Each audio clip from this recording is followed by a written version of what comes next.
നാടിന്റെ നന്മയ്ക്കായി നാട്ടിലേവർക്കും ശാശ്വതമായ സമാധാനത്തിനു വേണ്ടി ജാതിമത രാഷ്ട്രീയങ്ങൾ മറന്ന് ഈ മണ്ണിൽ കഠിനാധ്വാനം ചെയ്ത് പൊന്നു വിളയിച്ച് ദാരിദ്ര്യത്തിൽ ഉരുകിത്തുടങ്ങിയ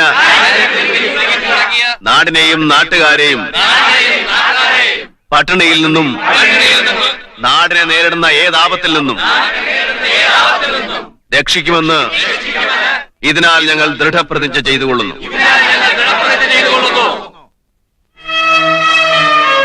ആയിരപ്പറ സിന്ദാബാദ്, ആയിരപ്പറ സിന്ദാബാദ്, കർഷക സംഘം സിന്ദാബാദ്, ആയിരപ്പറ സിന്ദാബാദ്.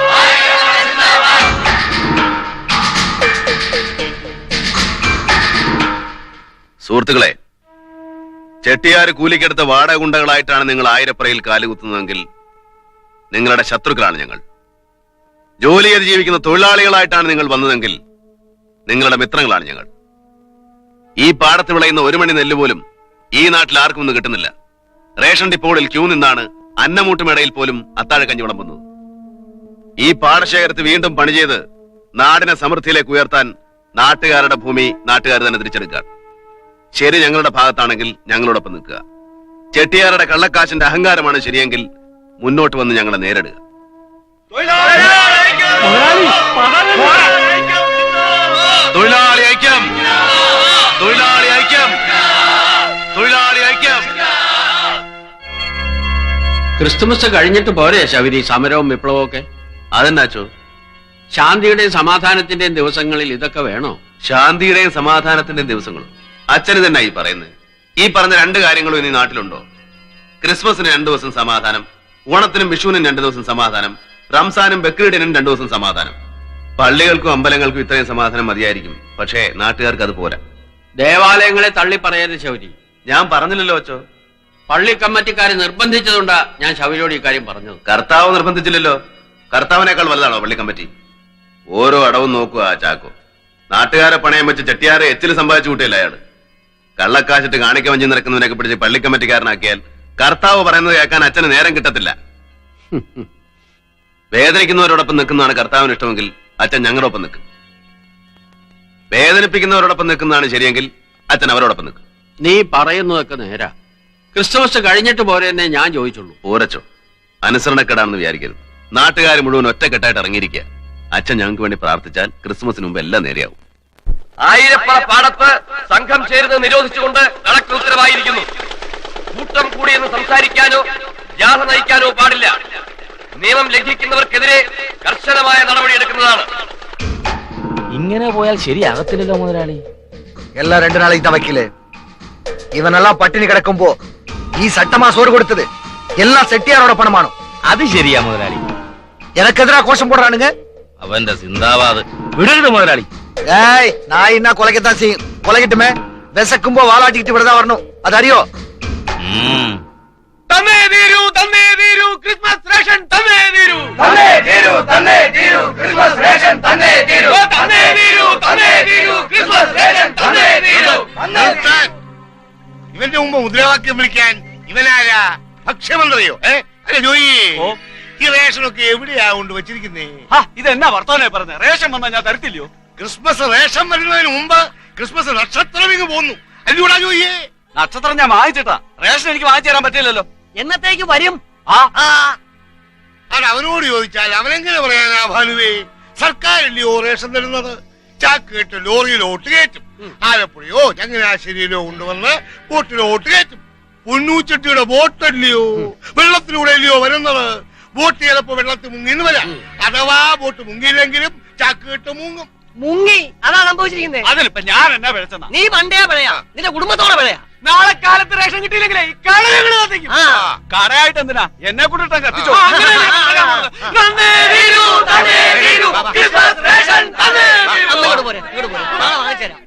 എന്റെ ശൗരിച്ചായ ക്രിസ്മസാ, നമുക്ക് പട്ടിണി കിടക്കാം. വീട്ടുകാരെ പട്ടിണി കിടാൻ പറ്റിയല്ല.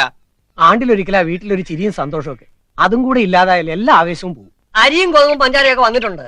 നമ്മളെ തോപ്പിക്കാൻ വേണ്ടി ഒതുക്കി വെച്ചിരിക്കുക ചെട്ടിയാര്.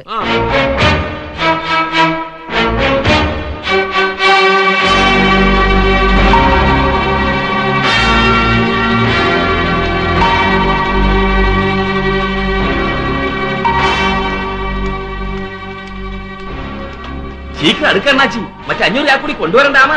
അത് മാത്രം പിന്നെ കേവളത്തിൽ കിടക്കത്തോ? ശ്ശോ, ഒന്ന് വേഗം ആട്ടോ.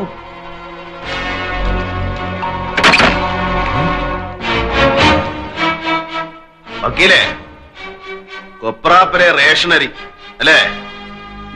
അടിക്കലാമാരെ. വരട്ടെ വരട്ടെ, നിക്ക് നിക്ക്.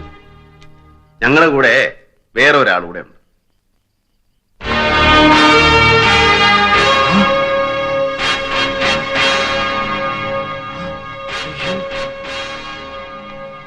സാറായിരുന്നു.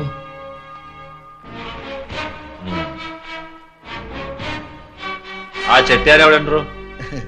இந்த மாதிரி ஒரு சின்ன விஷயத்துல எல்லாம் நான் தலையிடுறது இல்ல சார். நான் ஒரு வெளியூர்காரன். அதனால என் மேல இவங்களுக்கெல்லாம் நம்பிக்கை இல்ல. கிறிஸ்துமஸ்க்கு ஒருபாடு நாள் உண்டല്ലോ. அதனால அரிசி எல்லாம் கெட்டு போகாம இருக்கட்டுமேன்னு நம்ம കൂടല്ല വച്ചിരുന്നേ. കഴിഞ്ഞതൊക്കെ പോട്ടെ. ചെട്ടിയാര് പറഞ്ഞത് മുഖവിലേക്കെടുക്കുന്നു. മേലിൽ ഇത് ആവർത്തിക്കാൻ പാടില്ല. ആവർത്തിച്ച നിയമപരമായി നടപടിയെടുക്കും. இந்த பாருடா, ஒன்னாலதான் செட்டியாருக்கு கெட்ட பேரானும்.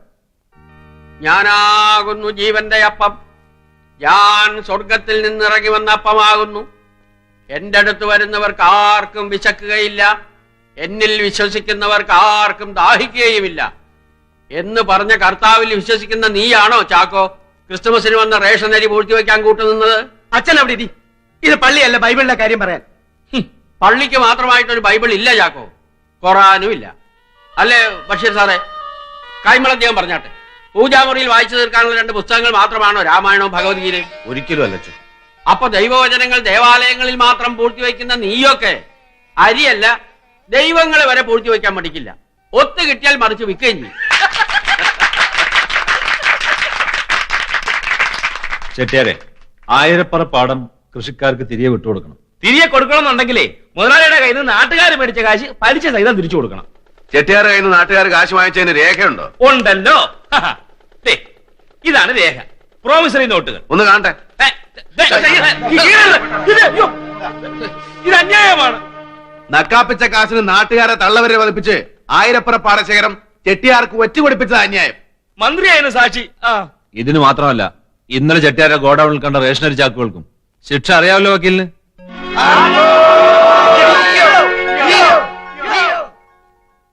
ചെട്ടിയാരെ, നമുക്കൊരു തീരുമാനത്തിലെത്താം. ആയിരപ്പറ പാടശേഖരം കൈമൾ അദ്ദേഹവും അച്ഛനും ഉൾപ്പെട്ട നാട്ടുകാരൊരു ട്രസ്റ്റ് ആക്കണം. ഒന്നിച്ച് കൃഷി ചെയ്യുക.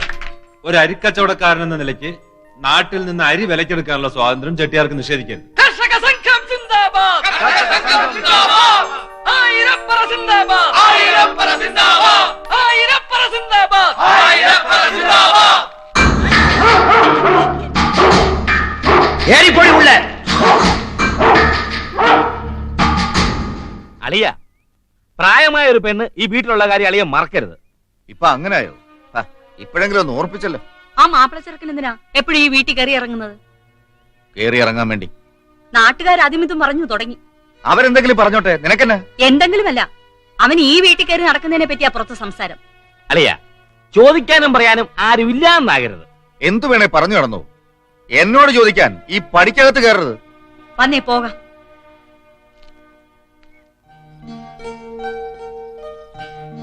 ഊണ് ശരിയായില്ലല്ലേ? നിറഞ്ഞു വയറും മനസ്സും. ഓ, ചുമ്മാ പറയുക.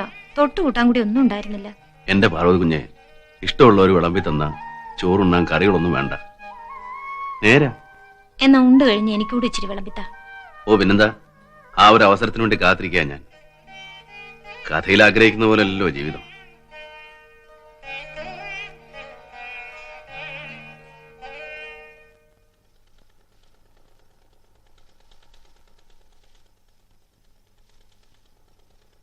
ആയിരപ്പറ കാലനാട്ട് വേണമെന്നാ എല്ലാരും പറയുന്നേ. മുടങ്ങിപ്പോയതല്ലയോ? മുടക്കം മാറ്റി ആയിക്കോട്ടെ ആയിരപ്പറ ട്രസ്റ്റിന്റെ ആരംഭം. എല്ലാവരുടെയും ഇഷ്ടം അതാണെങ്കിൽ അങ്ങനെ തന്നെ ആയിക്കോട്ടെ. ഇത് പറയാനാ ഞാൻ ഇങ്ങോട്ട് വന്നേ. അമ്മ ഉറങ്ങിയോ പാർവതി കുഞ്ഞെ? ഞാനങ്ങോട്ട് പോവാ, കാലത്തെ വരാം.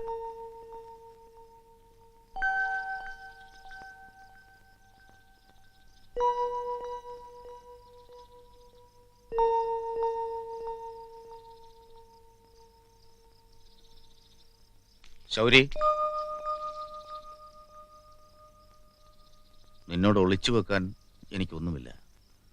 പറയുന്നത് നന്ദികേടാണെന്നും അറിയാം. എന്താ കൈമളത്തെയും പറഞ്ഞാട്ടെ. മോളും നീയും തമ്മിലുള്ള അടുപ്പം ലേശം കൂടുന്നില്ലേ എന്ന് എനിക്കൊരു പേടി. ബന്ധുക്കളെല്ലാം ശത്രുവാളയത്തിലാ, അറിയാവല്ലോ.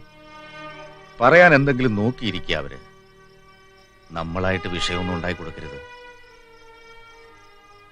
നീ ഇവിടെ വരരുത് എന്ന് എനിക്ക് ഒരിക്കലും പറയാൻ പറ്റത്തില്ല. നീ വരുന്നുകൊണ്ട് ഈ വീടിന് ചീത്തപ്പേരുണ്ടാവരുത് കുഞ്ഞ്. മനസ്സിലായി. സ്വന്തം ഒന്നോർത്ത് വന്നു പോകുന്നതാ. ഈ മതിലും പടിപ്പരമൊക്കെ മറന്നുപോയി. അച്ഛൻ ശൗര്യോട് എന്താ പറഞ്ഞത്? നിങ്ങൾ തമ്മിലുള്ള അടുപ്പം കൂടുന്നു മോളെ. അതുകൊണ്ട് സൂക്ഷിക്കണമെന്ന് പറഞ്ഞു. എന്ത് സൂക്ഷിക്കണമെന്ന്? ഇപ്പൊ തന്നെ സംസാരമായിട്ടുണ്ട്. എന്ത് സംസാരം? അങ്ങനെയൊന്നും ഉണ്ടാകാൻ പാടില്ല മോളെ. എന്തുകൊണ്ട്? എന്നെ എന്താ അച്ഛൻ മനസ്സിലാക്കാത്തത്? ഒന്നും ഞാൻ പറഞ്ഞില്ല എന്ന് കരുതി ഒന്നും അറിഞ്ഞില്ല എന്ന് അച്ഛൻ അഭിനയിക്കരുത്. അച്ഛന്റെ മോളല്ല ഞാൻ.